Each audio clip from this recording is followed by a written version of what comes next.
आणि म्हणून मी या अधिवेशनाच्या माध्यमातून कालपासून या ठिकाणी कल से जो भी या डिग्निटरीज आए हुए इंजीनियर्स आए हुए हैं, मैं महाराष्ट्र की सरकार की ओर से आपका सबका बहुत बहुत अभिनंदन करता हूँ।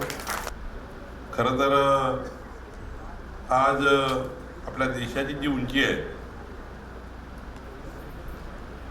या उंचीमध्ये महत्त्वाचं स्थान इंजिनियरचं आहे। अनादी काळापासून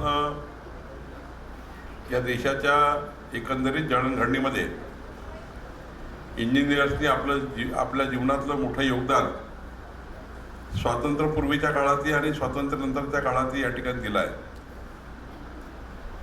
ज्या काळामध्ये घरात दिवा जळत नव्हता तो काळ अंधाराचा काळ होता।